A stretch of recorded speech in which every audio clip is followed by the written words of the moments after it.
एक असतं पितृप्रधान कुटुंब आणि एक असतं मातृप्रधान कुटुंब. म्हणजे एका कुटुंबामध्ये मुख्य पित्याची सत्ता चालते, वडिलांच्या आधारावर सर्व कुटुंब चालत असतं. तिथे कुटुंब ही मातृप्रधान कुटुंब असतात, की आईच्या सल्ल्यानुसार ती कुटुंब चालत असतात.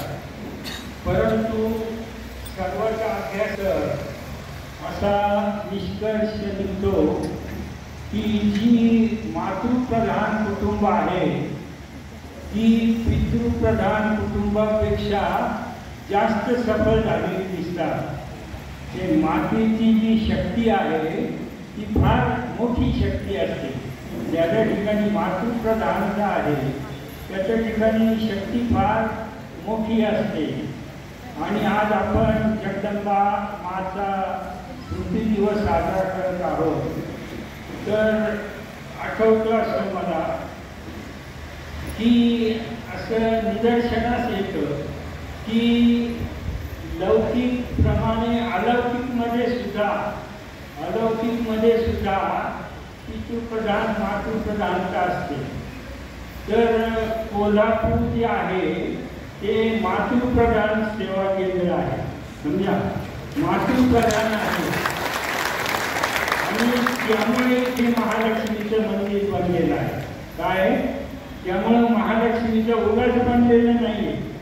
त्या मातेने सर्वांसाठी आणि विशेष कोल्हापूर निवासींसाठी गरबी निवासींसाठी फार मोठं काम केलेलं आहे. म्हणून तिचं या ठिकाणी मंदिर बनवलेलं आहे.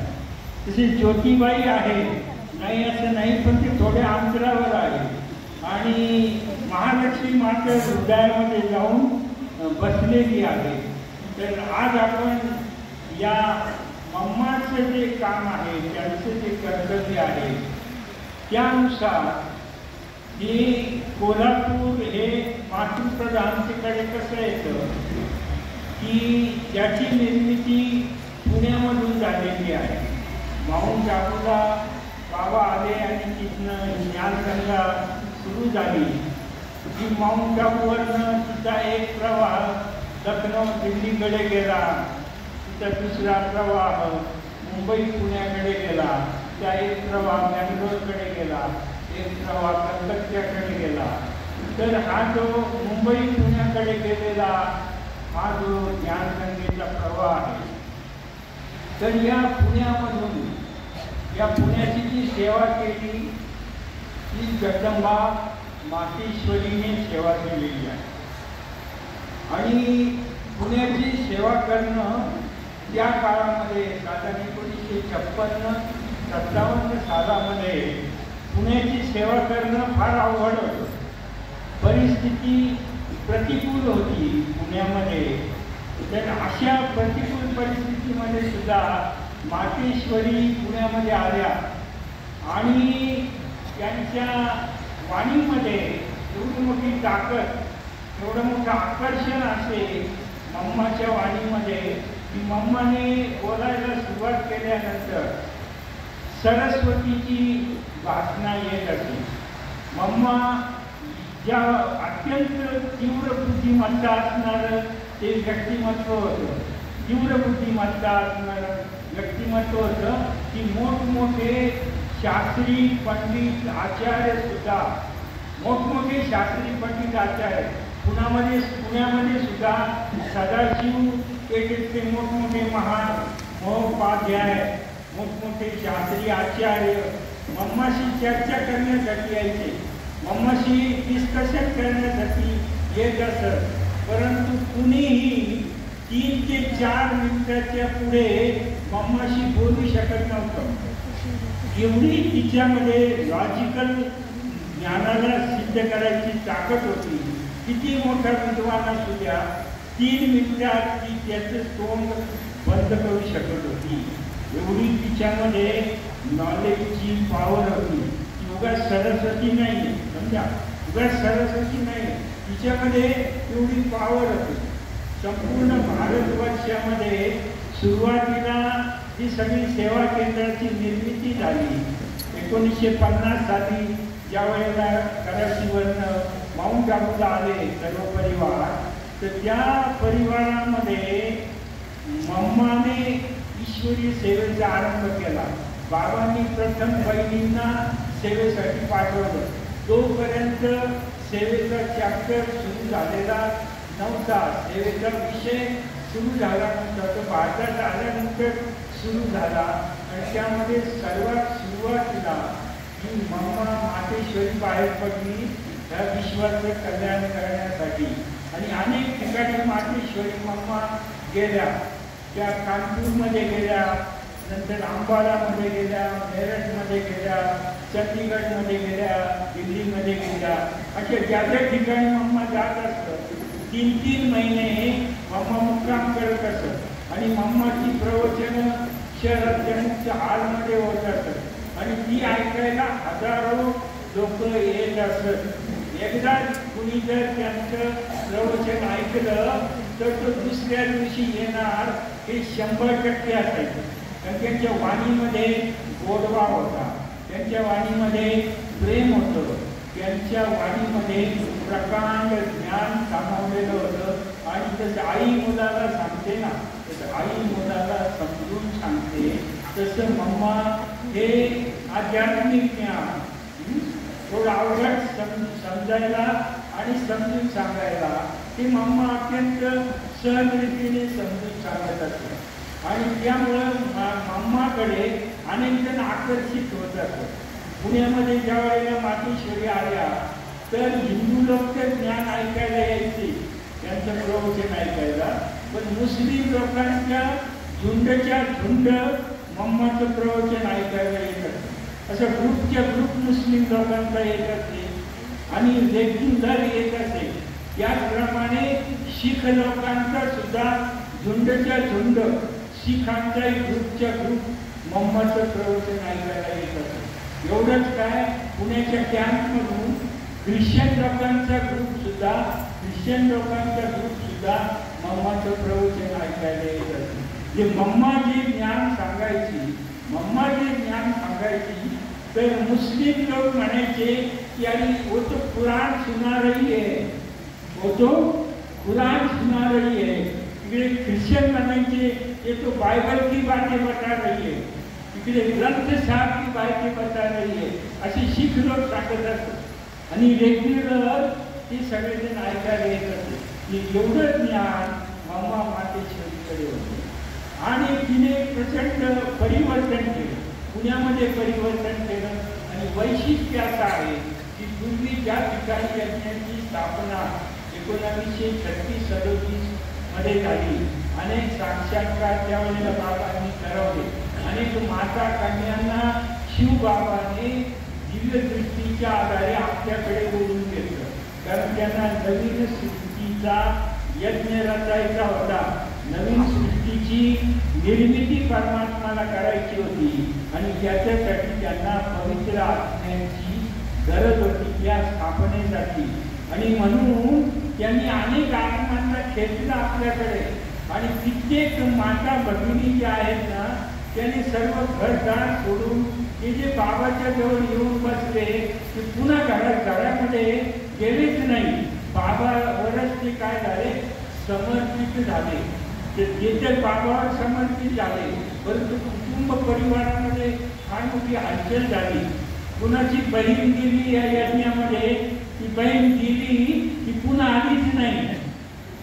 कोणाची मुलगी गेली ती पुन्हा आलीच नाही.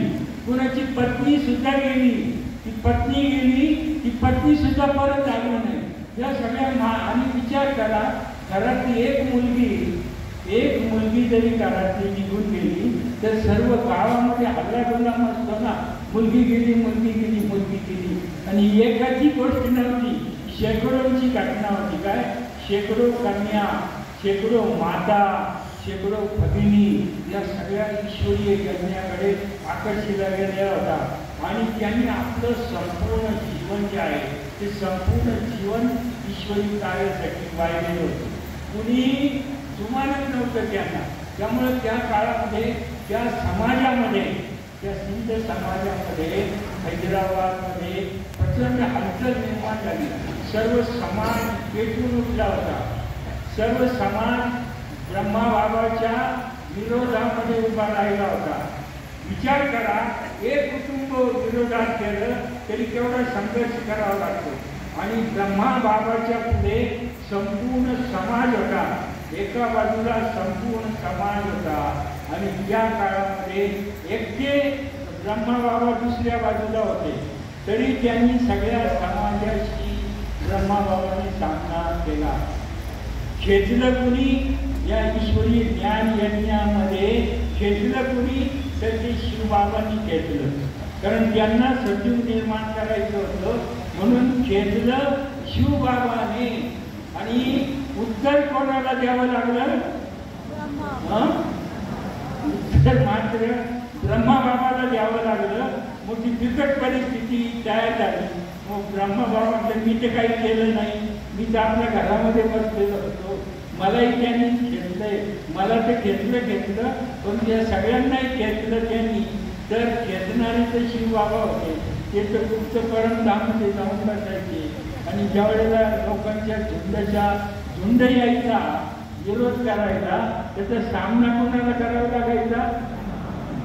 ब्राह्मण फसा, रास्ते चलते ब्राह्मण फस गया. हा ब्रह्मा मध्येच फसला गेला ना, त्याला फार मोठी इज्जत होती. तिथं हैदराबादमध्ये ब्रह्माबाबांना लौकिकमध्ये फार मोठी इज्जत होती. मोठमोठ्या पोलीस केसेस सोडवण्यासाठी कमिशनर यांना बोलवत असत. याशी बाबांचं या ठिकाणी मान खिदर का बादशाह बाबांना म्हणत असत. हिरे जवाहराचा बाबाचा व्यापार होता. हे लौकिकमध्ये प्रचंड मोठी प्रतिष्ठा ब्रह्माबाबांनी प्राप्त केलेली होती. परंतु त्यांना फार मोठ्या बेइज्जतीशी बाबाला सामना करावा लागला. अनेक कलंक जे आहेत ते सुद्धा बाबाला सहन करावे लागले. आणि त्या काळामध्ये बाबांना जर सर्वात मोठी साथ जर तुम्ही दिली असेल तर ती मम्मा मातेश्वरीने बाबांना फार मोठी साथ दिली. कारण सगळ्या माता कन्यांची विचार, सगळ्यांची जी सेनापती जी होती ना, ती कोण होती? ती ही मम्मा होती. सगळ्या माता कन्यांची सेनापती मम्मा. मग बाबाने काय सांगितलं की हे जे या सगळ्यांना जे घेतलेलं आहे किंवा हे सगळे जे आलेले आहेत ते माझ्याकडे आलेले नाही. ते कोणाकडे आलेले? ते या मम्माकडे आलेले. कोणाकडे आलेले? ते म्हणजे या मम्माकडे ते सगळे लोक आलेले आहेत. तर तुम्हाला काय करायचं? त्यांच्याशी बोला म्हणून. जे सगळ्या जणांना सामना करायला मग ते मम्माला जावं लागायचं. मग ते आई वडिलांनी अनेकांनी केसेस केल्या. शेकडो केसेस होत्या, एक नाही शेकडो केसेस होत्या. आणि ज्या मग काय यांनी सांगितलं, ज्या मम्मा आहेत जगदंबा मातेश्वरी त्या प्रमुख आहेत. म्हणून जगदंबा मातेश्वरीवर केसेस झाल्या, ब्रह्माबाबावरही झाल्या, जगदंबा मातेश्वरीवर केसेस झाल्या. आणि त्या केसेसमध्ये सुद्धा ज्या वेळेला मम्माचं वय 19 वर्षाचं होतं. 19 वर्षाची कॉलेज कुमारी होती त्यावेळेला, उत्तर कॉलेज पूर्ण केलेलं. तर तिच्यावर एवढ्या मोठ्या केसेस झाल्या कोर्टामध्ये.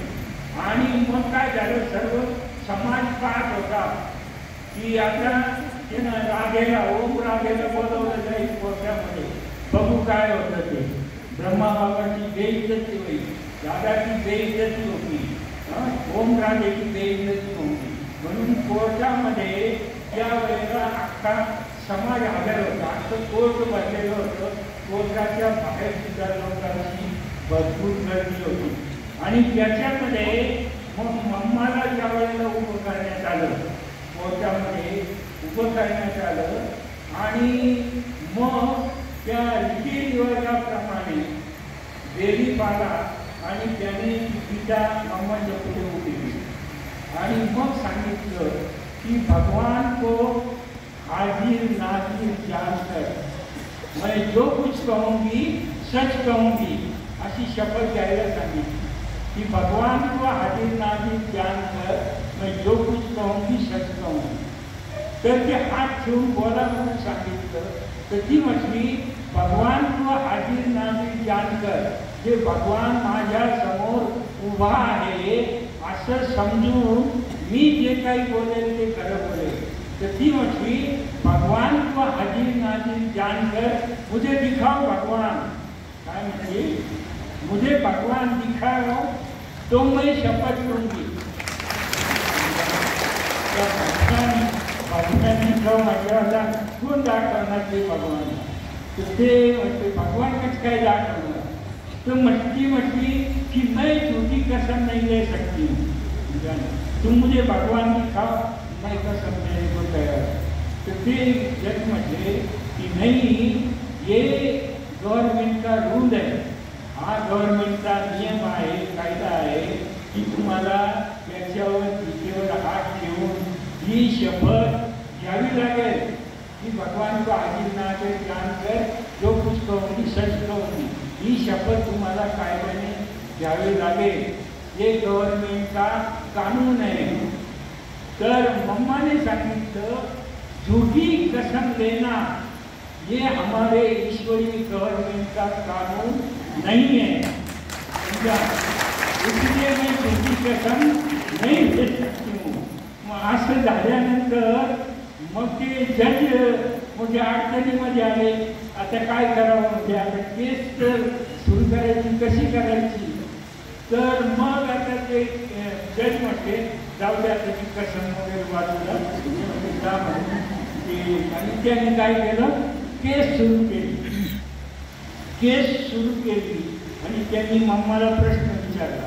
मम्माला प्रश्न विचारला की आप दादा के पीछे क्यों भागी हो? काय विचारलं? आप दादा के पीछे क्यों भाग के आई हो? तर तिने विचारलं जज साहबला कि जज साहब आपने भागवत पढ़ी है? आपने भागवत पढ़ी है? कहा पढ़ी है. भागवत में जब कृष्ण जब बांसुरी बजाता था, कृष्ण जब मुरली बजाता था तो सारी गोपियां भाग करके आती थी. सारी गोपियां भाग करके आती थी उनके पास. उस गोपियों पर किसने केस लगाया था? गोपियों पर किसने केस लगाया था? गोपियों पर से किसने केस नहीं किया? फिर ये सारी गोपियां हैं जो भगवान की मुरली सुनकर वो सुनने के लिए भाग भाग करके आ रही है. अशी एक एक तिच्या वेळेला प्रश्न आणि उत्तर ऐकल्यानंतर मग ते जज म्हटले की आता आपण इथे केस काय करू? इथेच थांबू म्हटले. हे फारच मोठं वेगळं दिसतंय म्हटले. आणि मग त्याने काय केलं? त्यांची ज्यांनी केसेस केलेल्या होत्या ना यांचे सगळे जवळचे नातेवाईक होते. या सगळ्यांनी त्यांनी केसेस केल्या. त्या सगळ्यांना त्यांनी बोलवलं. जज साहेबांनी सगळ्यांना बसवलं दुपारी आणि त्यांनी सांगितलं की क्या कर रहे हो? म्हटले तुम्ही काय करत आहात? तुम्ही कोणावर केस करत आहात? ही एवढी छोटीशी मुलगी म्हटले. छोटीशी मुलगी तर तिला जोरात बोलल्यावर घाबरेल. समजलं ना? तो शेरनी की जैसी दहाड़ कर रही थी कोर्ट में. समझा ना? एवढ्या शेरनीवर बसवलं नाही तिला. समजलं ना? शेरनी जैसी दहाड़ कर रही थी. म्हणजे क्या बोल रही थी वो? तो वो जो बोल रही थी ना वो सही था. वो जो बोल रही थी मी एवढ्या केसेस हँडल केलेल्या आहेत म्हटले. मी सिनियर जज आहे, सिनियर जज आहे. एवढ्या शेकडो केसेस हँडल केलेल्या आहेत. परंतु माझं तोंड बंद करायला लावणारी ही छोटीशी मुलगी आहे. मी मला बोलूनच नाही. मला इच्छा पुढे काही बोलता येईना म्हटले. तर ही असाधारण बुद्धिमान व्यक्ती आहे. ही असाधारण बालिका आहे म्हटले. तुम्ही हिला ओळखलं नाही, तुम्ही हिला ओळखा. ही असाधारण बुद्धिमत्तेची मुलगी आहे आणि पुढे भविष्यात ती फार मोठं काम करेल. फार मोठं काम करेल. तेव्हा तुम्ही तुमचे केसेस ज्या आहेत त्या सगळ्या मागे घ्या आणि तिला समजून घेण्याचा प्रयत्न करा. पहिली केस मामाने कोर्टामध्ये काय केली? पहिली केस तिने जिंकून दिलेली. म्हणजे अशी ती असामान्य होती. आणि जसे पहा शिवबाबाच्या वेळेला स्वर्ग स्थापनेच्या कार्यासाठी जेव्हा बाबा सृष्टीवर आले तर त्याने पहिलं कोणाची निवड केली तर ती ब्रह्माबाबाची निवड केली. पहिला एक्झाम्पल समस्त मानव जातीच्या मध्ये परमात्माला उदाहरण तर ठेवायला पाहिजे ना. बाबाला शरीर आहे का शिवबाबाला? मग शिवबाबाला पुढे ठेवणार कसं? लोकांच्या पुढे शिवबाबाला कसं पुढे ठेवणार? म्हणून त्याने साकारमध्ये कोणाला निमित्त केलं? ब्रह्माबाबाला. आता ब्रह्माबाबा काही सहजासहजी मिळाली नाही शिवबाबाला त्यांना. कारण काय, ज्यावेळेला परमधाम वरून त्यांना धर्मस्थानीच्या वेळेला यायचं होतं. आता शिवबाबाची बडी देर भई नंतर आला तेरी राह टके बिजू बाला. सगळे तुझी वाट पाहतात, आता उशीर करू नको. दुसरीकडे आत्मा म्हणायची छोड दिले आकाश सिंहासन इस धरती पर आ जाए. हे परमात्मा, आता ते आकाशातलं सिंहासन तू काय कर, सोडून दे आणि कुठे ये, या धरणीवर ये. यदा यदा ही धर्मस्य, धर्मग्लानीची वेळ झालेली आहे, तू आता खाली ये.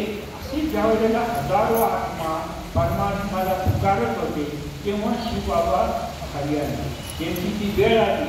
आता त्यांना ते शरीर नाहीये. मग आता शरीराद्वारे कार्य करायचं तर शरीर कोणाचं घ्यायचं? त्यावेळेला करोडो शरीर होती. काय जगाची लोकसंख्या जवळजवळ 9 ते 10 कोटी या वेळेला सुद्धा होती. एवढ्या करोडो लोकांमधून नेमक्या कोणतं शरीर घ्यायचं कार्य करण्यासाठी? तर बाबांनी चेकिंग करायला सुरुवात केली. आता एवढ्या सगळ्यांमधून नेमकं कोणतं शरीर निवडायचं? तर शरीर निवडण्यासाठी शिवबाबाने कोणता क्रायटेरिया निवडला? कशाच्या आधारे सिलेक्शन केलं? ब्रह्माबाबाचं कशाच्या आधारे निवडलं त्यांना? जेव्हा एवढी शरीरं होती, शिवबाबाला एक शरीर पाहिजे होतं. काय?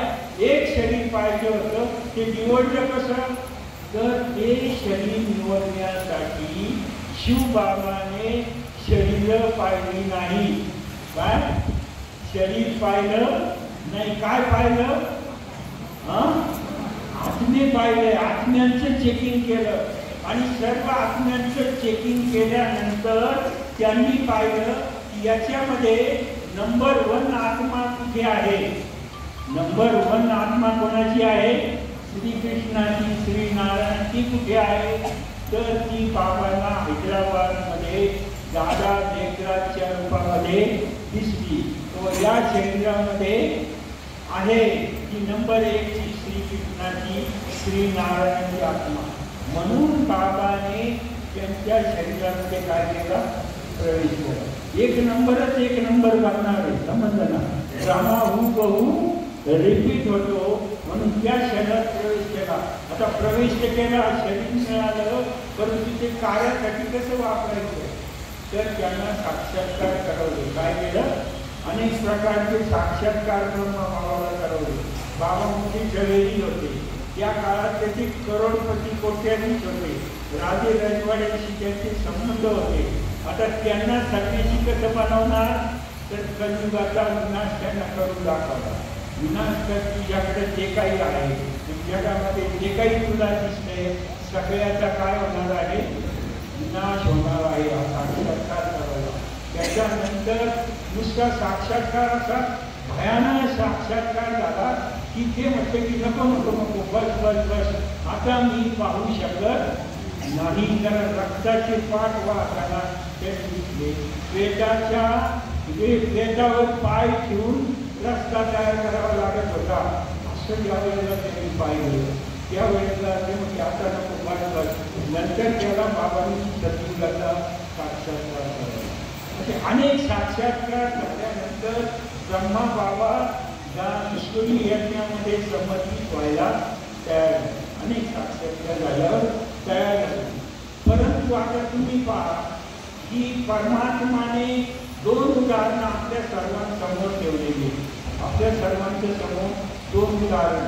एक उदाहरण आहे ब्रह्मा बाबाचं एक उदाहरण आहे पिताश्री ब्रह्मा बाबा, आणि दुसरं उदाहरण कोण आहे? कोण आहे?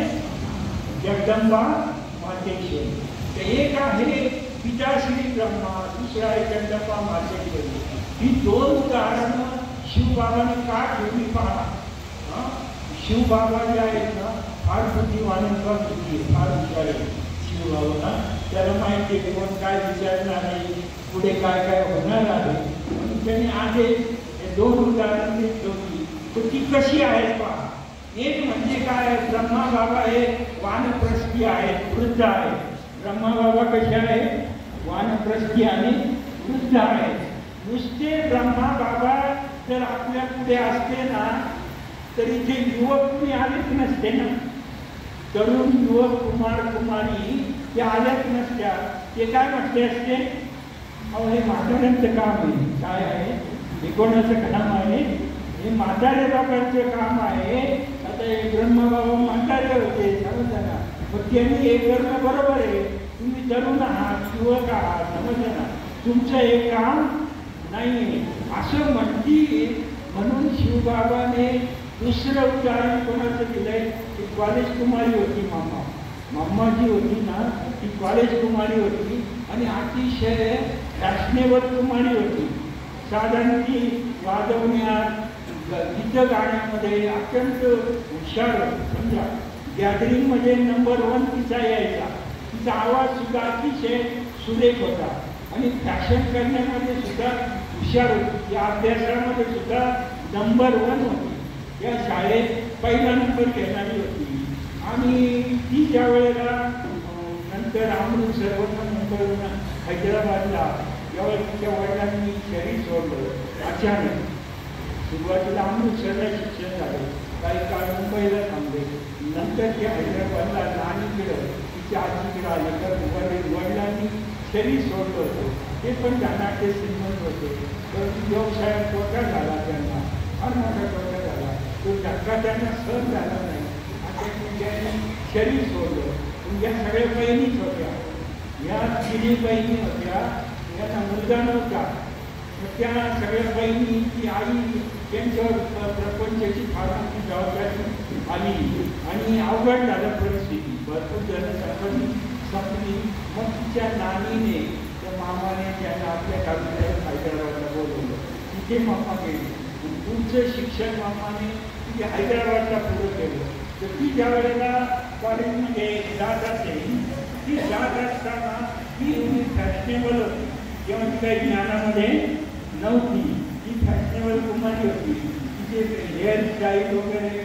तर ती जर रस्त्याने जाती तर लोक सगळी पाहत असायची. तेव्हा काय कुमारी चालली समजा एवढं तिच्यामध्ये आकर्षण. आणि फॅशनमध्ये सुद्धा टेलरला सुद्धा तिथे टेलर होते. त्या टेलरला सुद्धा नवीन फॅशनचे कपडे कसे शिवायचे ती मम्मा त्याला शिकवायची. तर तू असं कर, असं कर, असं कर. तो टेलर एक कोणी शिवायची समजलं ना. तर ती नवीन नवीन फॅशनची ड्रेस त्याला शिकवायची. असं तिचा अंतिम समयाला पाठ होता. तर अशी ती जी एकदम कॉलेज कुमारी, तिला बाबांनी दुसरं एक्झाम्पल बनवलं. एक वृद्ध आहे तर एक एकदम जवान कन्या. एक लखपती करोडपती आहे. एक काय आहे? लखपती करोडपती आहे. तर मम्मा कशी होती? एकदम गरीब होती. मम्मा एकदम गरीब होती. तिने यज्ञामध्ये काही दिलं नाही कारण नव्हतंच काही. समजा यज्ञामध्ये काही दिलं नाही कारण घ्यायला तिच्याने काही नव्हतं. अतिशय गरीब घरामध्ये होती. मम्माने ज्या वेळेला कोर्स केला ना, मम्माने जेव्हा कोर्स केला ना तर ती एकाच ड्रेसवर यायची. एकाच ड्रेसवर दररोज कोर्स करायला यायची. त्यावेळेला ती टिकणी दादीचा कोर्स घ्यायची. तर ती टिकणी दादीने कोर्स घेता घेता पाहिलं. पहिला दिवस झाला, दुसरा दिवस झाला, तिसरा दिवस झाला, चौथ्या दिवशी सुद्धा तोच ड्रेस घालून ती यायची. मग त्या टिकणी दादीने त्या राधेला विचारलं. तिचं लौकिक नाव सुद्धा राधाच होतं. काय कमाल आहे. पहिल्या जन्मात सुद्धा राधा आणि अंतिम जन्मामध्ये सुद्धा राधाचं नाव होतं तिचं. तर ती जेव्हा चौथ्या दिवशी आली तेव्हा तिच्या टीचरने तिला विचारलं की हे राधे तेरे को कोई दूसरा ड्रेस है या नहीं, तू एकच कपडे घालून रोज पाहते, तू एकच ड्रेस घालून तू या नाही, तुला काही दुसरा ड्रेस नाही का म्हणून. तेव्हा तिने तिच्या टीचरला काय सांगितलं, ती म्हटली अरे तुम मेरी आत्मा को नहीं देखती क्या, तुम मेरी आत्मा को नहीं देखती क्या, तू देख रही जे आत्म्याचं लेसन तिने ऐकल्याबरोबर काय केला होता, पक्का केला होता.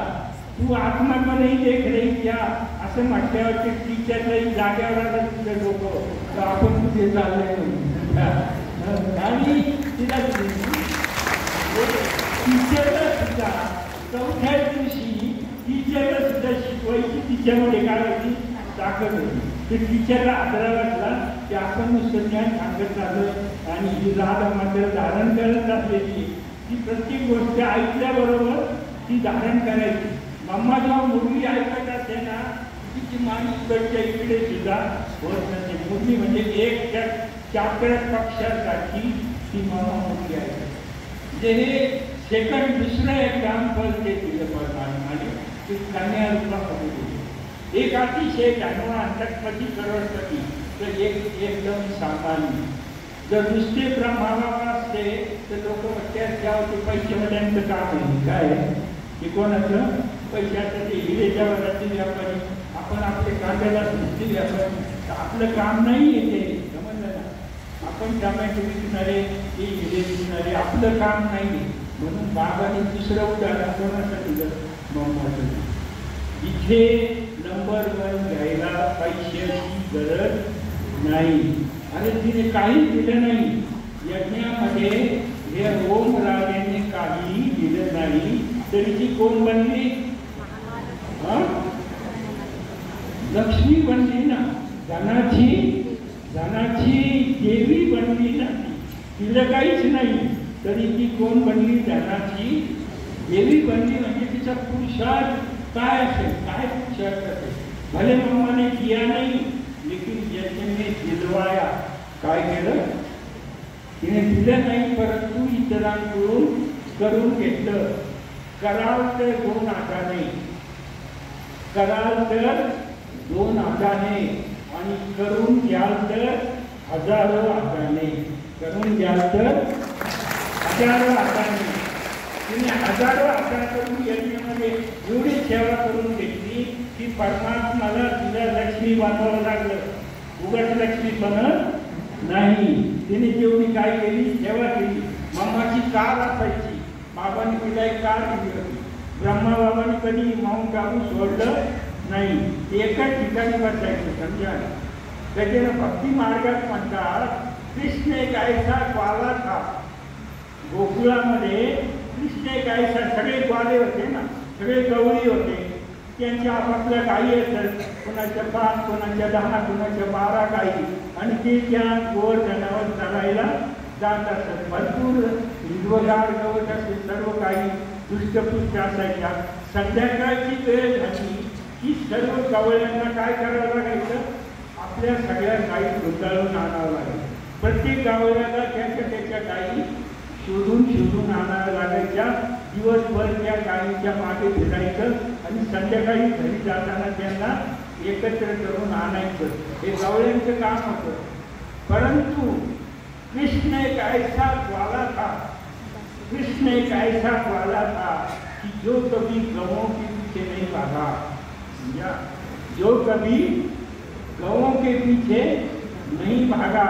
अगर उसको उसकी गवों को बुलाना होता था, जब उसे अपने गवों को बुलाना होता था तो क्या करता था, तो मुरली बजाता था. क्या करता था, ऐसी मुरली बजाता था कि उसकी गवें कहाँ भी होने दो, समझे ना. वो भाग करके आती थी. आपण मुरली ऐकायला सकाळी हम गवे भाग कर आते ना. कोणी स्वयंपाक करताना येते, कोणी आंघोळ करताना, कोणी दुकानात नाही येते, सब भाग करके आते हैं ना. इसके लिए मुरली के तो बाबा तो एक जगह बैठकर मुर्गियाँ चलाता था, बाकी मम्मा ने खान पर जाकर के सेवा. सगळ्या उत्तर भारतात सेवा केली. उत्तर मुंबईमध्ये मम्माने सेवा केली, नंतर पुण्यामध्ये सेवा केली. जे बाबांना विरोध करणारे होते ना, ती ओम मंडळी, बाबांची ओम मंडळी तिकडे आणखी ओम मंडळी होती. तर हे आणखी ओम मंडळीचे लोक ज्यावेळेला पार्टिशन झाले, भारताला स्वातंत्र्य मिळाल्यावर हे सगळं देश पाकिस्तानमधून भारतात आला आणि हे लोक मुंबईमध्ये मॅक्सिमम आले. पण यांचे आंतरराष्ट्रीय व्यापार या मोठ्या दिल्ली लोकांचे, आणि त्याला मुंबईचं हवामान आणि पाणी सूट झालं नाही, म्हणून चांगलं हवामान आणि पाणी पुण्याला होतं. म्हणून हे सगळे आणखी मंडळीवाले पुण्यामध्ये सेट झाले. आणि मम्मा ज्या वेळेला आली ना, त्यावेळेला त्यांनी पाहिलं की मम्माची वाणी ऐकण्यासाठी आणखी मंडळीची लोक पाहत होती. कारण त्याच एरियामध्ये सगळे राहत होते. ते म्हटले, अरे राधाची वाणी सुनने को इतने लोग आ रहे, और सिर्फ हिंदू लोग नहीं, मुस्लिम क्रिश्चियन सभी, मुस्लिम भी आ रहे, सिख भी आ रहे, क्रिश्चियन आ रहे, तो देखेंगे तो सही वो राधे क्या सुना रही. त्यांना तर माहीत होतं की राधा आहे म्हणून, आम्ही त्यावर तेच केले नाही म्हणून. मग ती लोक ती मम्माची वाणी ऐकायला यायची. सुरुवातीला ते वरांड्यातून फिरायचे, तर त्यांना लाज वाटायची आतमध्ये आहे, आणि वरांड्यातून फिरायचे. आणि त्यांच्या मुलींना पत्नी ती कोणाला येऊ द्यायचे नाही, बंदी होती.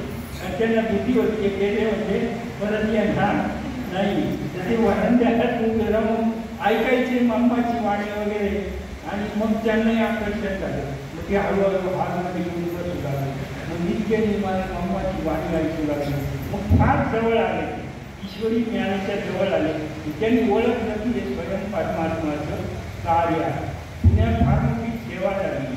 मग या ज्या 5-6 कन्या मम्माच्या काळमध्ये असत, त्यावेळेला जानकी दादी अमृतसरला होत्या. अमृतसरवरून मम्माने आपल्या गाडीत जानकी दादीला आणलं होतं.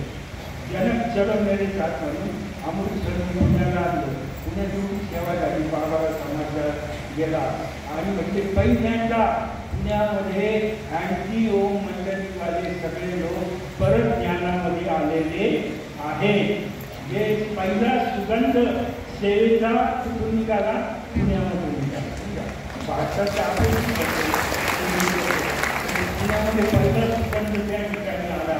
आणि ही सगळे जुने लोक आले परत ज्ञानात. जे गेस्ट क्वार्टर केलेल्या होत्या, ते म्हणायला लागले, नाही आम्हाला काही ओळखता आलं नाही बाबांना फार महान जवळ आले. मग मम्माला बँगलोरला जायचं होतं आणि बाबांना समाचार केलं. बाबांनी सांगितलं की जनक बेटी को पुण्यानं रखो. मग जानकी दादीला बाबांनी त्या सांगितलं. मम्माने जानकी दादीला पुण्यामध्ये ठेवलं. मम्माने जानकी दादीला पुण्यामध्ये ठेवलं. आणि तुम्हाला सांगतो की कोल्हापूरचा जन्म कसा झालाय पहा, हे मातृप्रधान कसं काय आहे हे तुम्हाला सांगतो. तर ते जानकी दादीला ठेवलं. एकदा आम्ही पुण्यामध्ये त्या स्पोर्ट क्लब ग्राउंडला फार मोठा प्रोग्राम केला. अनेक न्यायाची सेवा मोठी झाली. त्या कार्यक्रमात काळवर पाहिजे प्राध्यापक होते ॲग्रिकल्चर कॉलेजची. तर ते ती प्रत्यक्ष पाहायला आले. तेवढं तरी होतं, त्यांना एवढा आवडलं ते शिवाजी काळवर त्या ॲग्रिकल्चर युनिव्हर्सिटीमध्ये प्राध्यापक होते. आणि मग त्यांनी पत्र पाठवलं. त्यांनी कोल्हापूरला आल्यावर पत्र पाठवलं जानकी दादीला की आगे जानकी दादी, मेरी बहुत इच्छा है, मेरी बहुत इच्छा है, मैं कोल्हापुर में हूँ, अगर आप कोल्हापुर में आएंगे किसको भेजेंगे तो कोल्हापुर में बहुत सेवा हो सकती है मुझे, और जो भी सहयोग चाहिए मैं देने को तैयार हूँ. तो कोल्हापूरचं पहिलं निमंत्रण त्या काळवर पाहिजे पाठवलं. आणि ते निमंत्रण आल्यानंतर पहा, ते पत्र आल्याबरोबर काय 10 पैशाचं पत्र होतं, काय फार मोठं नाही, 10 पैशाचं पत्र होतं. पण ते पत्र आल्याबरोबर दादीला अनेक पत्र यायची. त्या पत्राला दादीने एवढं प्राधान्य दिलं की म्हटले नाही, हे कोल्हापूरचा निमंत्रण आया है.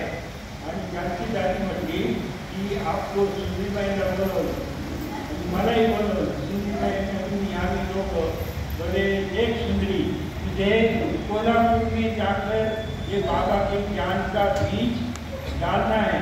कोल्हापुर में जाकर भी जाना है और दशरथ के लिए साथ रहेगा।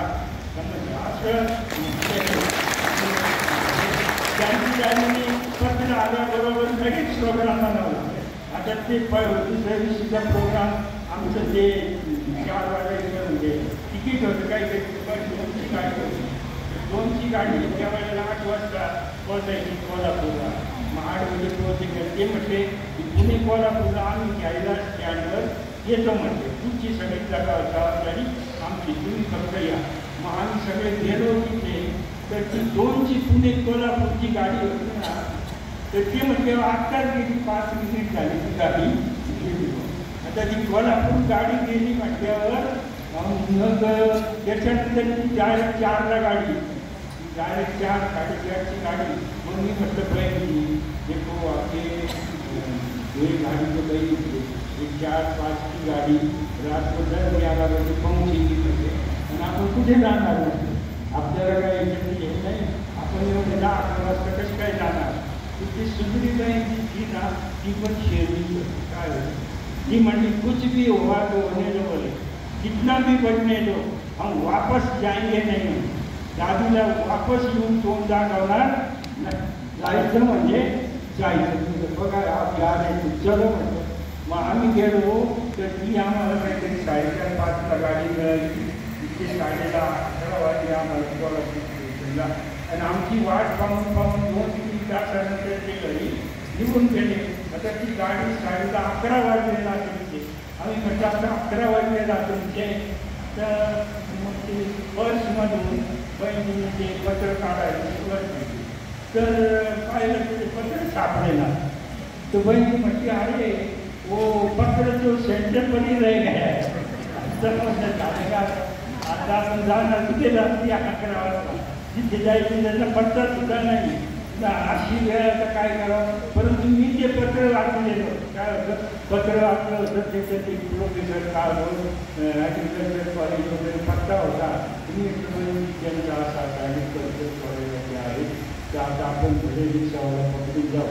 मग आम्ही ते रिक्षा पकडला, ॲग्रिकल्चर कॉलेज तिथे सांगितलं, म्हणजे म्हणजे ते काळभोर सर काय आम्हाला त्यांच्याकडे पोहोचवा, आम्हाला काही माहिती नाही। मग रात्री 11-11:30 वाजता मग त्यांच्या घरी आम्ही गेलो, आणि मग ठिकाणी आम्हाला काय एवढं आश्चर्यचकित झाले, अहो म्हणजे किती तास तुमची वाट पाहिजे म्हणते, मी ते सगळ्या लोकांना आणून बसवलं होतं, आमची चर्चा चालू होती म्हणजे आता 10 मिनिटं झाले, सगळी लोक आपापल्या घरी गेलेली आहेत। तर मग म्हटले काय करायचं, तर म्हटले काय नाही, म्हटले तुम्ही बसा, मी सगळ्यांना घेऊन येतो। आणि ते रात्री 11:30 वाजता परत सगळ्या प्रोफेसरांच्या घरी गेले, आणि जवळजवळ 24 प्रोफेसर ती आले 11:30 वाजता ती घेऊन आले, आणि तिथे मग ज्ञान सांगायला आम्ही माहिती आम्ही सुरुवात केली। म्हणजे एवढी विघ्न जरी आली ना तरी त्याच्यामध्ये, आणि त्या कोर्समधून हे रंगरावबाई निघाले, काय रंगरावबाई काही वाजत ते असे बाबा जे आहे ते जाती जातीच्या संकल्पामधून, म्हणजे शिवबाबाने जाती जातीला पुण्यात ठेवलं, जाती जातीने संकल्प करून कोल्हापूरची काय केली निर्मिती केलेली आहे। त्यामुळे आपण जाती जातीच्या बिरादरीमध्ये, मम्माच्या बिरादरीमध्ये सगळे कोल्हापूर निवासी आहे। वंशावळी फार जबरदस्त वंशावळी आहे, महान वंशावळी आमची। तर अशा प्रकारे या मम्माचा संबंध या कोल्हापूरची सुद्धा फार जवळचा आहे, आणि म्हणून कोल्हापूर पाहिल्यानंतर मला नेहमी आठवतं बाबाचं एक महावाक्य, बाबा कोल्हापूर नाव ऐकल्याबरोबर बाबा काय म्हणायचे, कोल्हापूर सदा भरपूर, आणि सदा भरपूर कोल्हापूर एवढं भरपूर आहे की वार्षिक मीटिंगमध्ये सुद्धा कोल्हापूरची नोंद घेतली जाते की भारतात सगळ्यात जास्त सीताफळ कोल्हापूरच्या आहे।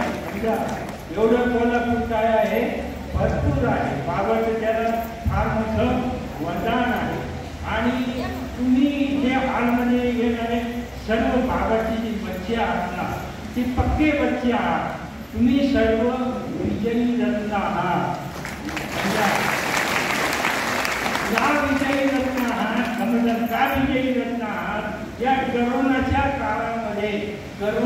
काळामध्ये अनेक पिकली पानं गळाली, अनेक पिकलेली पानं ही पण गळाली, परंतु जे पक्के बाबाचे बच्चे होते ते आजही पक्के बाबाचा हात असतात. तुम्ही सर्व बाबाचे पक्के बच्चे आहात. साधी गोष्ट नाही. आता एवढ्या काळानंतर तिथे येऊन पोहोचणं ही फार मोठा पक्का ऋणानुबंध आहे. आमचा संबंध कोणाशी आहे? शिवबाबाशी. आजच्या जगामध्ये कुणीही कितीही मोठं काम केलं, किती दान पुण्य जरी केलं ना, आजच्या जगामध्ये कोणी किती मोठं दान पुण्य जरी केलं तरी आत्म्याचा कार्मिक अकाउंट आत्म्याबरोबर असतो. आत्म्याचा कर्माचा हिशोब कोणाबरोबर बनतो? आत्म्याचा आत्म्याशीच बनतो. परंतु आम्ही संगमयुगावर हे जे बाबाचे ब्राह्मण बच्चे आहेत ना, आम्ही संगमयुगावर जे जे काही करतो, समजा गुरुवारचा एखादा भोग लावला, समज नाही भोग लावता आलं, शेतातल्या मेथीच्या तुमच्या पाठीमध्ये 4 मेथीच्या गाठ्या जरी सेंटरवर तुम्ही आणून दिल्या तरी तुमचा कर्माचा अकाउंट कोणाशी जोडला जातो? परमात्म्याशी जोडला जातो. कर्माची गहन हा गती. कर्माची गती काय आहे? गहन आहे. तुम्ही त्या गाठ्या बहिणीला दिल्या का? नाही, बहिणीला नाही दिल्या. कोणाला दिल्या? म्हणून तुमच्या कर्माचा हिसाब किताब डायरेक्ट परमात्म्याशी. या संगमयुगावर आपलं एवढं 21 जन्मांचं भाग्य का बनतं? कारण सर्व हिशोब किताब जो आहे तो कधी कोणत्याही बहिणीशी आपला जोडला नाही. तो हिसाब किताब कोणाशी आहे? शिवबाबाशी. तुम्ही याच्यासाठी जरी सेंटरच्या चादरी जरी झटकल्या ना, सेंटरच्या चादरी जरी झटकल्या तरी शिवबाबाच्या डायरीत तुमच्या नावापुढे लिहिलं जातं की अमुक दिवशी आणि क्लासच्या चादरी झटकलेल्या आहेत. आणि बाबाचं महावाक्य आहे की मैं ऐसा चुंबक हूँ. शिवबाबाचं महावाक्य, मैं ऐसा चुंबक हूँ की एक पाई भी नहीं छोड़ता हूँ. एखाद्याने माझ्यासाठी एक बाई जरी भंडाऱ्यामध्ये जरी टाकली तरी माझ्या हातून वाचला जाणार नाही. ज्यांनी टाकली, समजलं ना, याच्या नावावर मी काय करतो? काही पटीने जमा करतो. हे बाबाचं महावाक्य. आणि आपल्या सर्वांना, तुम्ही तर फार भाग्यशाली आहात. तुम्ही भरभरून देणारे आहात. काय? बाबाच्या कार्यासाठी. कोल्हापूरचा एवढा प्रचंड विस्तार झालेला आहे. कोल्हापूरने काय काय दिलं शिवबाबा? अरे कोल्हापूरमध्ये मला काही वेळेला आश्चर्य वाटलं. मी पाहतो मधुबनमध्ये फार डिपार्टमेंट, जवळजवळ 45 डिपार्टमेंट आहेत मधुबनमध्ये. पण कोणत्याही डिपार्टमेंटमध्ये जा, कोल्हापूरचा बाई बसलेला आहे. धन्यच्या सुनंदाबाईंची, काय धन्य सुनंदाबाईंची काय पाहणार. प्रत्येक ठिकाणी आपला शिक्का आहे. कोल्हापूरचा बाई आहे. त्यामुळे कोल्हापूरला गेलेल्या पार्टीला कुठे अडचणच येत नाही. काय कुठेही अडचण आली की तिथे बाई उभा आहे, बहिणी उभा आहे. एवढी प्रचंड सेवा तुम्ही केलेली आहे. एवढी प्रचंड सेवा आजही कोल्हापूरमधून होती आहे. फक्त आता काय करा की एक गोष्ट लक्षात घ्या. आता आलेला एक गोष्ट लक्षात घ्या की आता युग कोणतं चाललेलं आहे? संगमित चाललेलं आहे. आता जे संगमित चाललेलं आहे ते सुरू केव्हा झालं? 1936 साली. कधी? 1936 साली जेव्हा शिवबाबा आले. तर शिवबाबा आल्यापासून हे संगमित चालू झालेलं आहे. परंतु संगमित जे आहे ते असं वर्तुळाकार आहे. रिंग रोड आहे. काय आहे? Ring road. एक्सप्रेस हायवे नाही. पुण्याला बसलं कोल्हापूरला उतरले असं नाहीये. हा काय आहे? रिंग रोड आहे. प्रत्येक वेळेला हे टर्न घेतात, प्रत्येक वेळेला चेंज, प्रत्येक वेळेला चेंज, असं हे संगमित. ज्या वेळेला सुरू झालं ना त्यावेळेला मोठा हाहाकार झाला. काय झालं? मोठा हाहाकार झाला. ते हैदराबादमधून कराचीला यावं लागलं. कराचीला मोठा हाहाकार झाला. परंतु कर घेतला तिथे तपस्या झाली. काय झाली? बाबांनी तपस्या करून घेतली. त्यांनी परमात्माने ज्या वेळेला कॉलेज उघडलं ना, परमात्माने ज्या वेळेला कॉलेज उघडलं तर त्याने काय केलं? अगोदर त्याने शिक्षक तयार केले. आता जर कोणाला कॉलेज उघडायचं असेल तर चौकशी केली जाते की विद्यार्थी मिळतात की नाही म्हणून. विद्यार्थी जर मिळत असतील तरच कॉलेज खोललं जातं. परंतु बाबाने विद्यार्थी शोधले का? विद्यार्थी नाही शोधले. त्याने काय तयार केले? टीचर तयार केले. पहिले शिक्षक तयार केले आणि शिक्षकाचं ट्रेनिंग 14 वर्ष घेतलं. हे B.Ed B.Ed बरं आहे, आता 2-3 वर्ष काम लागतं. परमात्माचे ते शिक्षणाचं ट्रेनिंग पिरियड किती आहे? 14 वर्ष बाबाने ट्रेनिंग घेतलं हैदराबाद आणि कराचीमध्ये. आणि मग त्याने शिक्षकांना बाहेर पाठवलं तयार करून. एक शिक्षक म्हणजे तेजस्वी योगी होते. काय होते? योगी होते. आता जगातले योग शिकवतात ती शारीरिक योग आहे. तुम्ही सकाळी सुद्धा तो केला तो काही त्याचा योग आहे, शरीराचा आहे. आणि शिवबाबाने कोणता योग शिकवला? राजयोग शिकवलेला, बुद्धीचा योग शिकवला. मन मना भाऊ मन माझ्याकडे लावा हे शिवबाबाने शिकवले. शरीराला इजा झाली, शरीराला त्रास झाला तर औषधं गोळ्या इंजेक्शन ऑपरेशन करायला डॉक्टर भरपूर आहे. कोल्हापुरात काही कमी डॉक्टर नाही आहे. परंतु एखाद्याला मनाला इजा जर कोणाला झाली, मनाला जर जखम झाली तर बरी करायला काय हॉस्पिटल दवाखाने आहेत का? किंवा याला मनाला फार टेन्शन आले आता याच्याकडे जा इंजेक्शन घ्या टेन्शन उतरलं असं काय आहे का? महिना महिना साल टेन्शन चालूच असतं. तब्येत फार अशी होते. समजलं ना? की दूर करायचं, मनाला इंजेक्शन द्यायचं काम कोणी शिकवलंय? शिवबाबांनी शिकवलं. तर अशा प्रकारे मनाला पॉवरफुल करायचं काम जे आहे ते आता वर्तमान समयाला शिवबाबा करत आहे. त्याची तपस्या त्यांनी करून घेतली. नंतर भारतात आल्यावर सेवा सुरू झाली. मग विद्यालयाने टर्न घेतला. हे राऊंड रोड आहे ना, मग कराचीहून आल्यावर टर्न घेतला आणि कराचीमध्ये बाबांनी अशी पालना केली होती यांची. याच्या माता बहिणी वगैरे सगळ्या मोठमोठ्या घराण्यातली लोक होती ना, मोठमोठ्या घराण्यातल्या त्या मुली होत्या. आणि खायला मिळत नाही म्हणून घर सोडलं नाही. काय सर्व खायला होतं त्यांच्या, काही कमी नव्हतं. त्यांच्याकडे 10-10, 12-12 नोकर होते घरामध्ये. अशा अवस्थेत सर्व काही असताना सुद्धा त्यांनी त्याचं काय केलेलं आहे? त्याग करून त्या इथे आल्या. मग या लहान कन्या माता ज्या होत्या त्यांची पालना ब्रह्मा बाबाने फार जबरदस्त केली. त्यांना राजकुमारी सारखं सांभाळलं बाबांनी. समजलं ना? राजकुमारी सारखं सांभाळलं. आपल्या भंडाऱ्यामध्ये सच्चे घीचे डबे थे. कशाचे होते? सच्चे घीच्या डबेच्या डबे असायचे. प्रत्येक पदार्थ आणि ते हे करताना कालवण करताना कधी शेंगदाणे वापरले नाही. काय वापरायचे? बदाम वापरले जायचे. सच्ची घीची जिलेबी असं एकदम राजीशाही त्यांना पाट्यामध्ये बाबांनी वाढवलं. खायला खायला प्यायला भरपूर मुबलक बाबांनी ठेवलं होतं. कारण बाबाला माहिती होतं यांना जर काही कमी पडलं तर हे काय करतील? काही कमी पडलं की त्यांना घर आठवेल व एका आपल्या पुढे आलंय आपल्याला हे खात होतो ते आठवून दिलं नाही घर. मग काय झालं? ज्या वेळेला 20 कोटीत आले माऊंट आबूला जेव्हा आले ना त्यावेळेला मात्र एकदम घर कमी पडलं. कारण पाकिस्तानून देताना काही आणता नाही आलं. यज्ञामध्ये एकरी पाठ सुरू झाला. ते गरिबीचा पाठ यज्ञामध्ये सुरू झाला. जोपर्यंत राजाईचा पाठ होता आता गरिबीचा पाठ सुरू झाला. लवकर खायला मिळणं मुश्किल झालं. ताक आणि भाकर खायची वेळ आली. काय? ताक भाकर खायची वेळ आली.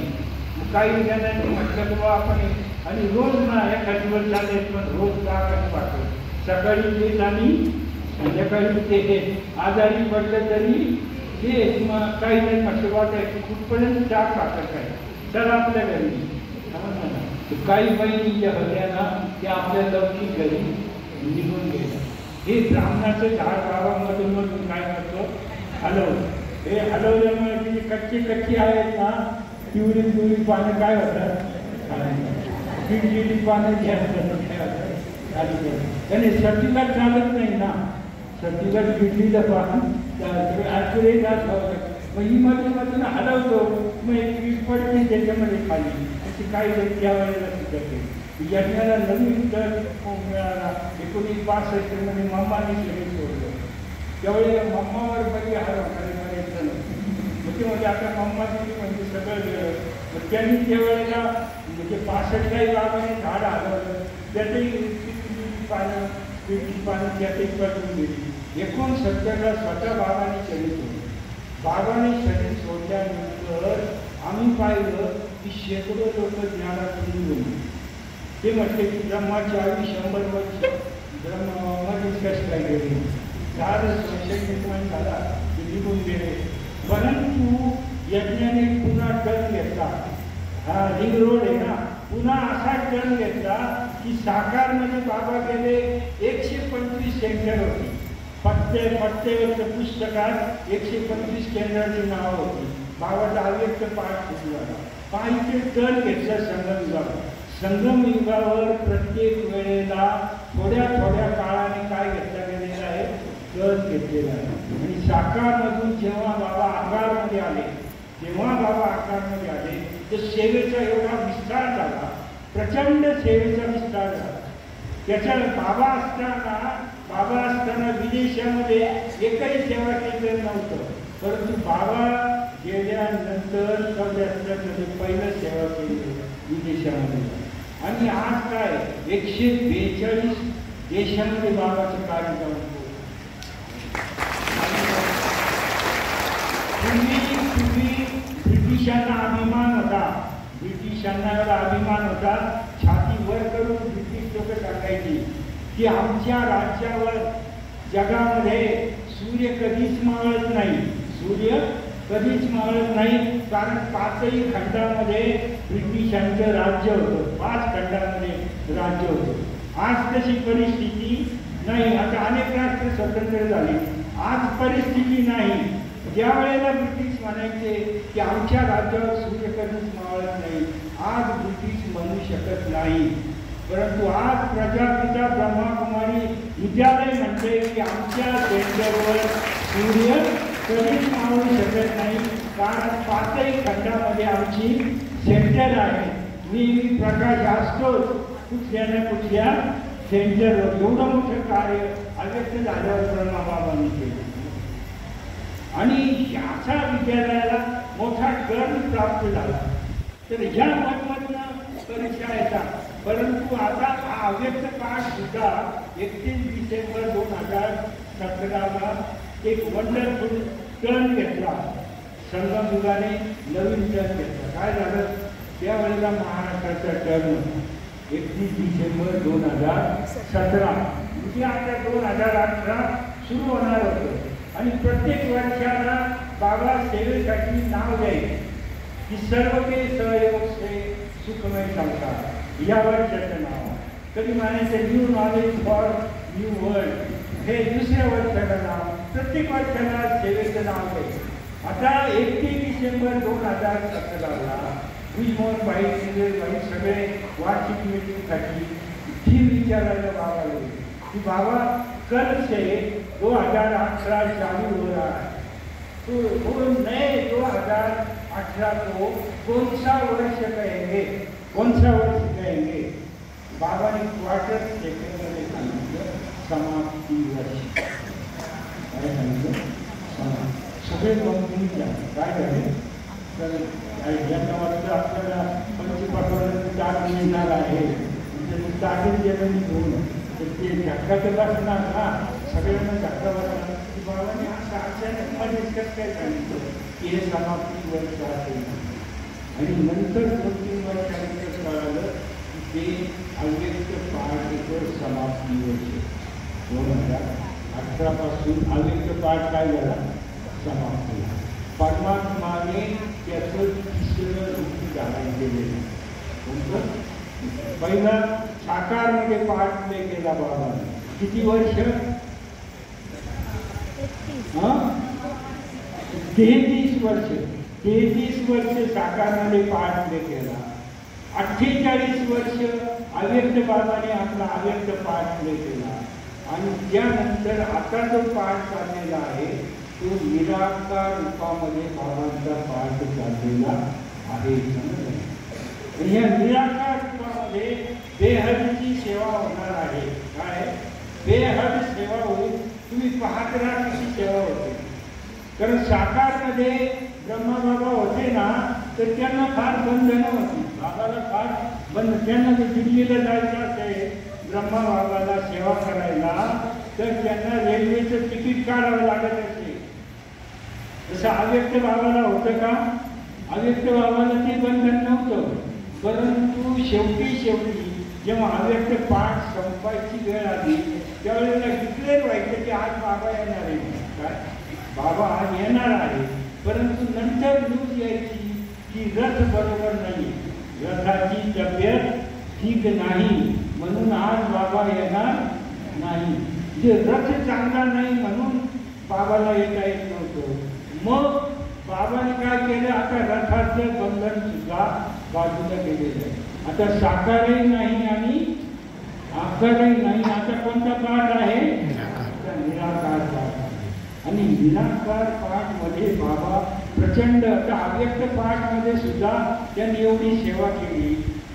125 सेंटरची 8,500 सेवा केंद्र निर्माण केली. कोणी केली? अव्यक्त बाबांनी निर्माण केली. 142 देशामध्ये सेवा पोहोचवली. कोणी? अव्यक्त बाबांनी पोहोचवली. आणि आता जी सेवा आहे ती निराकार रूपात बाबा करते. याच्यामध्ये प्रचंड सेवा होणार आहे. परमात्माचा निराकार पाठ चालू आहे. म्हणजे आता म्हणायचे आता मधुबनला गेल्यावर कोण भेटणार? त्या बाबाची तर पत्रामध्ये होणार नाही.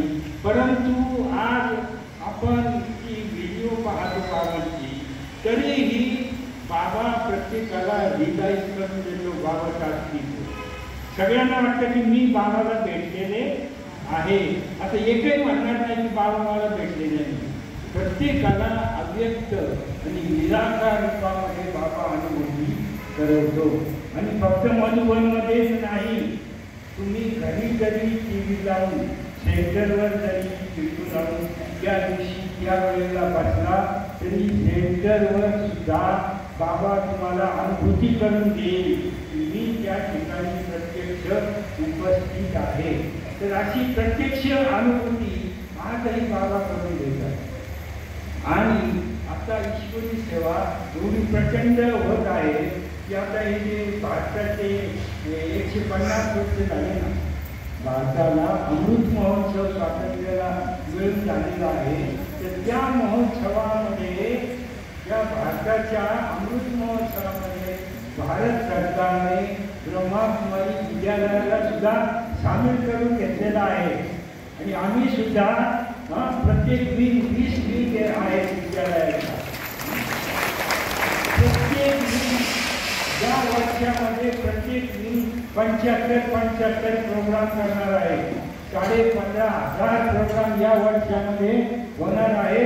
आणि सरकारला बरोबर घेऊन प्रचंड सेवेचं नियोजन आणि ज्ञानिक आसपासांना बसतो आहे.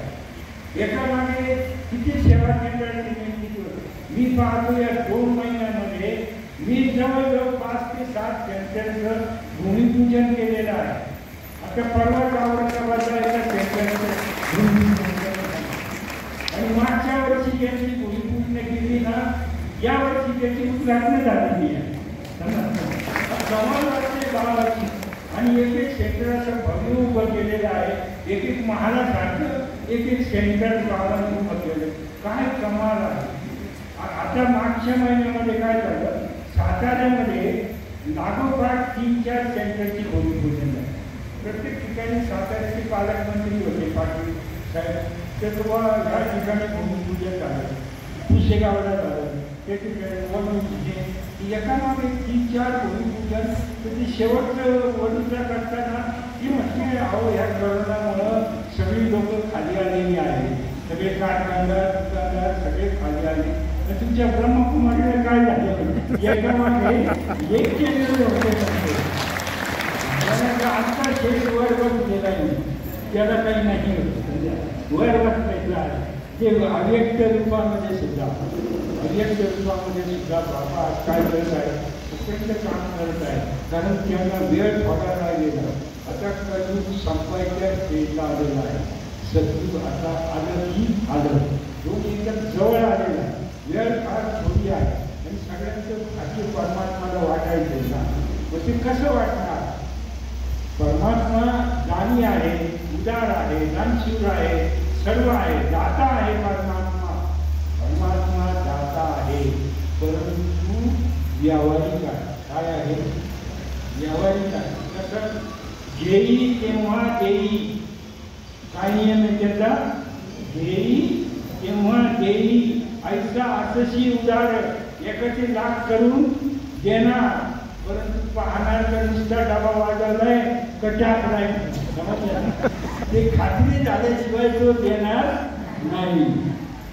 ज्या सुदामा सांगितलं ना भक्ती मार्गाकडे, सुदामा त्याचा मित्रच होता ना, मित्रच होता अगोदर सुद्धा, परंतु झोपडीमध्ये राहत होता, बिचाराच्या घरात काही नव्हतं, समजलं ना, बिचाराच्या घरात काही नव्हतं, झोपडीत राहत होता. खडबड हे उंदीर करती, खडबड हे उंदीर करती, कन शोधायाची फिरती, परी आणखी निराश होती, लवकर हेही सोडतील सदनाला. आता घरात राहून करतील काय? काहीच नाही. उंदरांनी सुद्धा ज्या घराचा त्याग केला अशा घरात सुद्धा राहत होता. मग तो ज्या वेळेला आला द्वारकाधीशाकडे, त्याच्या मित्राकडे, त्यांनी काय त्याचं आदर स्वागत काय केलं ना, आणि त्याला सिंहासनात आपल्या बाजूला बसवलं आणि बसून काय सांगितलं समजलं ना, सुदामाला त्याला म्हणतं का सुदामा सांग ना वहिनी काय दिले, काय आणलं ते सांग ना, काय आणलं? तो बिचारा म्हटायचे सोन्याचा माल एवढं मोठं, आपलं गाठलं कसं काय सोडायचं, त्याला लाज वाटत होती, तो काही देत नव्हता, तो लपून ठेवत होता. आणि भगवान त्याला आग्रह करत होता, सुदामा देना देना देना देना देना का म्हणत होता? का त्याच्या मागे लागला होता? कारण त्याला सुदामाला काहीतरी द्यायचं होतं, परंतु त्याचा नियम असा आहे काय, घेतल्याशिवाय देता येत नाही, घेतल्याशिवाय देता येत नाही. म्हणून तो म्हणत होता मग जे काय असेल ते, पण तू दे ना. शेवटी ती फुलचुटी पोळ्याची घेतली, त्याने मिरच्या मारत आली आणि तिकडे त्याच्या झोपडीला सोन्याचा महाल बनवला. अशा परमात्मा भाग्य बनवतो ना, तर भाग्य बनवण्यासाठी संधी सुद्धा पाहिजे ना, म्हणून चैत्य निर्माण करायची. आता तुमचंही बाबा भवन होणार आहे ना मोठं, तुमचं भाग्य मोठं आहे. उगाच हे बाबा भवन बनत नाही, हे कशासाठी? परमात्माला काय पाहिजे, परमात्माला काय पाहिजे. परंतु आता तुमचं जर भाग्य मोठं असेल तर तुम्हाला मोठं ज्ञान दिलं पाहिजे ना. तुम्ही जर भाड्याच्या सेंटरमध्ये राहाल तर याची सेवा काय कराल, 100 रुपये 500 रुपये कराल. पण जेव्हा एवढं मोठं बाबा भवन बांधायचे तेव्हा काहीतरी जोड लावायला ना, समजलं ना. आणि तुम्ही लावलं म्हणजे त्याच्या पतीने बाबाला द्यावं लागलं. तुमच्या नावाचं मोठं गाठोडं जर शिवबाबाकडे असेल तर तुमचं आल्याशिवाय ते गाठोडं देता येत नाही ना, मध्ये देता येत नाही. म्हणून काही ना काही नियोजन करतो परमात्मा, प्लॅन काढतो, तुझे बाबा भाऊ बनव काय बनव, आणि हजारो आपल्याला संधी देतो भाग्य बनवण्याची. तुमचं सुद्धा भाग्य बनवायची मोठी संधी बाबाने दिलेली. तर अशा प्रकारे आता एका बाजूला बाबाचं मोठं त्यांचं कार्य चाललेलं आहे, आणि त्याच बरोबर आता एवढं बाबाचं मोठं कार्य चाललंय तर माया काय गप्प बसणार आहे का? तिचं आता जायची वेळ आलेली आहे, काय तिचं भरत आलेलं आहे, तिची जायची वेळ आलेली आहे, पण ती काही गप्प बसणार नाही. ते सुद्धा तिचा जोर शत्रू शेवटपर्यंत काय करत असतो, लढतच असतो. काय करतो? लढतोच ना. तो नुकसान करून जातो. जाताना सुद्धा विष टाकून जाईल त्या पाण्यामध्ये, त्यामुळे आग लावून जाईल, काही नुकसान करूनच जातो ना. तसं आता मायाने सुद्धा एक वेगळं रूप घेतलेलं आहे. फार गोंडस रूप घेतलेलं आहे. काय गोंडस रूप घेतलेलं शेवटी मायाच आहे ना. विकाराच्या रूपामध्ये आली तर आपण पटकन तिला ओळखतो ही माया आहे. परंतु गोडून रूप घेऊन आली ना तर आपणही दिसत. बाबाने एका महावाक्यात सांगितलेलं आहे की माया का काम कोण लोक अहंकार हे सुरुवातीचं रूप झालं कि माया का अंतिम रूप भगवान का होगा. माया का अंतिम रूप भगवान का होगा. शेवटी ती तुम्हाला भुरळ घालण्यासाठी, तुम्हाला फसवण्यासाठी कोणत्या रूपामध्ये येईल तर स्वतः भगवानाच्या रूपामध्ये ती माया सुद्धा येईल. तर जे पक्के निश्चय बुद्धी आहे समजले तो ज्या वेळेला त्याचा आवाज येत होता ना, लक्ष्मणा धाव लक्ष्मणा धाव लक्ष्मणा धाव, तर ज्या वेळेला लक्ष्मण म्हटला की हा रामाचा आवाज नाही, हा आवाज रामाचा नाहीये. सीता म्हटली नाही नाही हा रामाचा रामच आवाज देतोय. राम तुला बोलवते की तू धाव धाव, राम संकटामध्ये आहे, तू धाव धाव म्हणून राम तुला बोलवतो. तो लक्ष्मण म्हटला सीता मैया हा आवाज रामाचा नाही, हे रामाचं ढोंग आहे, कोणीतरी आवाज देते, हा माझ्या रामाचा आवाज नाही. ती म्हटली हा रामाचाच आवाज आहे, तू इथून का जात नाही, तुझी माझ्यावर वाईट दृष्टी आहे. असा त्या सीतेने त्या लक्ष्मणावर काय केलं, वाईट दृष्टी आहे म्हणून तू इथून जात नाही असं म्हटल्यावर कारण त्या वेळेला सीतेची बुद्धी भ्रष्ट झाली होती. काय झाली होती, भ्रष्ट झाली होती. म्हणून तिने त्या लक्ष्मणावर सुद्धा, जो एवढा पवित्र लक्ष्मण, त्याच्यावर सुद्धा काय केला, आरोप केला. मग लक्ष्मणाने ओळखलं की आता या सीतेची बुद्धी काय झालेली आहे, भ्रष्ट झालेली आहे, कधी धोका होऊ शकतो. म्हणून जाता जाता त्याने काय केलं, त्याने लक्ष्मण रेखा घालून दिली. सांगितलं सीता मैया काही जरी झालं तरी तू या रेषेचं उल्लंघन करू नको. आणि पुढे काय झालं कळलं ना आपल्याला, माहीतच आहे ना कशा प्रकारे रावण आला. सीतेने पाय तर नाही घातला रेषेच्या बाहेर, परंतु हात भिक्षा वाढायला हात पुढे गेले, ते हात पकडून रावण तिला घेऊन गेला. तर अशा प्रकारे आपण सुद्धा नकली मायेच्या अधीन होता कामा नये.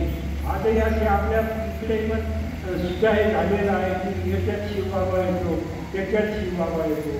शिवबाबा कधीच कोणत्याही शहरात येऊ शकत नाही. तर त्याची परिस्थिती अशी ना, साकार आकार आणि निराकार. आता साकारमधून आकारात गेला, आता आकारामधून निराकारात जाईल तर साकारात परत येईल. हा तो निराकारमधून कार्य करणे ना, साकारमध्ये बाबा येणार नाही. तर अशी मायेची आमिष सुद्धा, याला सुद्धा बळी पडू नका. बाबाचं महावाक्य आहे की माया का अंतिम रूप भगवान का होगा. आणि या रूपामध्ये सुद्धा अनेक बच्चे बाबाचा हात सोडून जातील आणि शेवटी कळेल की हे नक्की आहे म्हणून. अब पछताए क्या होगा जब चिड़िया चुग गई. वेळ निघून गेली, कळालं की आपण घडलो, त्याचं कारण शोधू.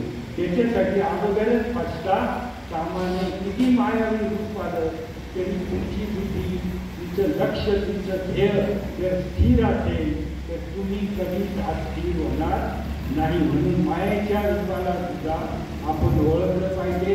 आणि बाबाचा हात जो आहे तो पक्का पकडून ठेवला पाहिजे. कारण आता दुसऱ्या बाजूने काय झाले की याच्या विनाशाची चक्री चालू झालेली आहे. पूर्वी दळण कशावर चालायचे, जात्यावर दळण चालायचे ना, जात्यावर दळण चालायचे. आता विनाशाचं जातं सुरू झालेलं आहे.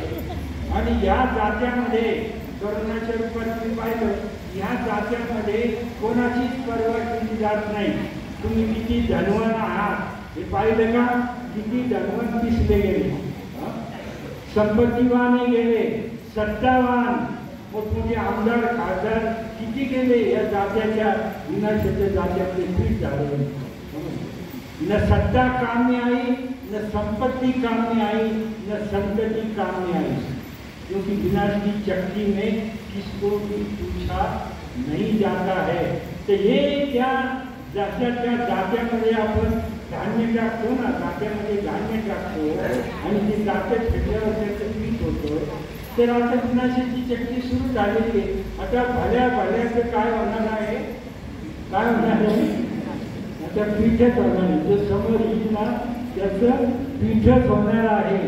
तरीही त्या जात्यामध्ये काही दाणे शिल्लक राहतात, काही दाणे शिल्लक राहतात। कोणते दाणे शिल्लक राहतात? त्याला पकडून बसतात त्या मधल्या खुंटीच्या जवळ, मधल्या खुंटीच्या आजूबाजूला जे दाणे आहेत ते दाणे काय राहतात? शिल्लक राहतात। तर मधली खुंटी कोण आहे? शिवबाबा मधली खुंटी आहे। तर आपण त्याला पकडून राहायचं। काय करायचं? पकडून, सोडून जायचं नाही। 8 दिवस झाले माता गायब, 15 दिवस झाले बाई गायब, त्या जात्यात सापडला ना तर काय होईल? म्हणून आपलं बाबाला धरून राहा, तर शिल्लक राहा। आणि हेच बीज बाबा सतयुगामध्ये टाकतो आणि सतयुगाच्या नवीन दुनियेला सुरुवात करतो। तर नवीन दुनियेचं बीज आपल्याला काय व्हायचंय? बनायचं आहे। अच्छा, ओम शांती।